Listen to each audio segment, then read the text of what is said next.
आजमगढ़ जिले के ठेकवा में टीबी रोग हारेगा देश जीतेगा विश्व स्वास्थ्य संगठन द्वारा आज भारत पैरामेडिकल कॉलेज के ठेकवा के छात्र छात्राओं को WHO सदस्य डॉक्टर अनुराग गुप्ता ने टीबी रोग के लक्षण व निदान के लिए प्रशिक्षण दिया और बताया कि सप्ताह के ऊपर जिनको खांसी बुखार रहता है उनका इलाज डॉक्टर की सलाह के लिए नामित व सरकारी अस्पताल में ले जाए जिसे टीबी रोग से निजात मिल सके। इस बीमारी में दवा फ्री मिलती है और मरीज को हर महीने उनको सरकार पैसा भी देती है। जिला चिकित्सक आजमगढ़ के डॉक्टर निकतुला STS धर्मेंद्र प्राथमिक स्वास्थ्य केंद्र ठेकवा कॉलेज के प्रबंधक डॉक्टर मधुनाथ प्रजापति सदस्यों को धन्यवाद दिया कि हमारे कॉलेज में आकर के टीबी रोग के बारे में हमारे कॉलेज के विद्यार्थियों को अपने प्रशिक्षण दिया। इसके लिए हम बहुत बहुत धन्यवाद देते हैं। आइए देखते हैं आगे क्या कुछ डॉक्टरों ने छात्र छात्राओं को बताया। कोई बड़ी हो रही है तो वो भी टीबी हो सकती है, बताइए कहीं पे भी हो सकती है तो टीबी हो सकती है।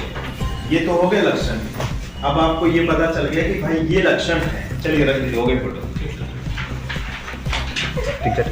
ज्यादा इंपॉर्टेंट है आप लोगों को समझ में आना, ठीक है। इनके कैमरा पे बिल्कुल फोकस मत करना, ये लोगों को करना है इनको करने दो।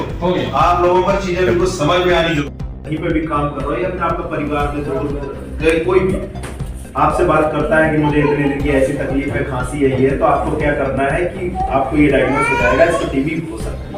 जब टीबी हो सकती है तो उनसे बोलना भैया आप जब भी खांसी करो तो अपने मुंह पे कपड़ा रखो, है ना। अगर बाई चांस उस समय उसके पास कपड़ा नहीं है, अगर फुल आस्तीन की शर्ट पहनता है तो ऐसे करके खाओ, ठीक है। तो कम से कम जो बैक्टीरिया है उसके यहीं तक रह जाएंगे, एयर में नहीं जाएंगे, ऐसे कपड़े में रह जाएंगे। और दूसरी बात, जिसको खांसी आती है उसके बलगम आ रहा है तो कहीं पे भी ना थूके, तो कोई एक ऐसा एरिया देखे जहां पर जिसका आना जाना ज्यादा नहीं होता हो वहां पर थूके जाके। और उस पे अगर हो सके बहुत अच्छी बात है कि मिट्टी डाल दे, अगर ठीक है।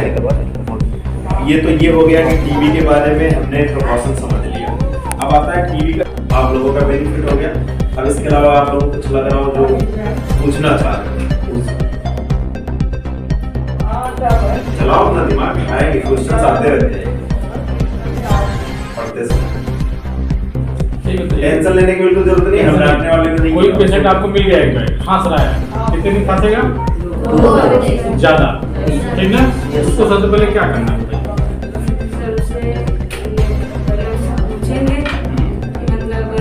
वजन तो कम नहीं है और फिर शाम होते बुखार तो नहीं हो रहा है, ये सब पूछने के बाद फिर शाम होते बुखार का क्राइटेरिया अब ये हो गया है कि बुखार दिन में कभी भी और 2 सप्ताह से ज्यादा कम तो वो टीबी हो सकती है। फिर उसे सरकारी हॉस्पिटल में ले जाएंगे, उसकी जांच कराएंगे। क्या जांच कराएंगे? बलगम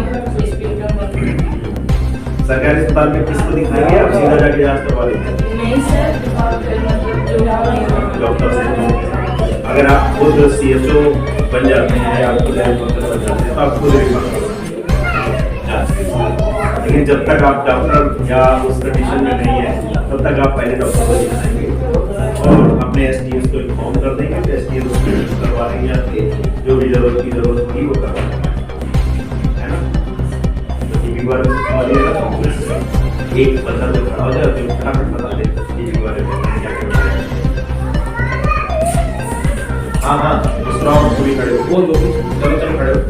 अच्छा नॉलेज है तुम्हें, टेंशन नहीं ले रहे। जो गलत हो गया मैं बता दूँ, रुकोगे ना। सबसे पहले देखिए उनको कब से खांसी आ रही है, तो जो ज़्यादा रही उससे बात करें आपको क्या प्रॉब्लम है तो बताए, पूछेंगे। अगर पसीना हो रहा है रात में या फिर वजन कम हो रहा है लगातार, एक 4 किलो से ज़्यादा कम हो जा रहा है, उसको टेस्ट लिए करवाएंगे, बताएंगे।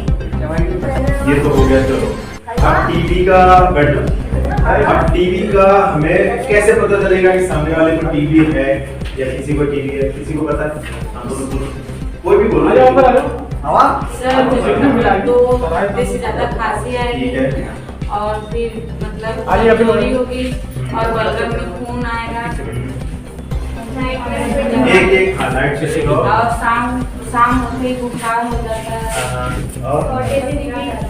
और पीछे शॉर्टनेस इन ठीक है। देखो भविष्य के बहुत इंपॉर्टेंट हेल्थ वर्कर्स है ना, और अगर आप इन फ्यूचर समझे तो सीएचओ एक तरीके से उस एरिया का डॉक्टर होता है ना, क्योंकि आप जो नर्सिंग स्टाफ सिर्फ नर्सिंग का काम ही नहीं करता है, वो एज ए हेल्थ ऑफिसर भी काम कर रहा है।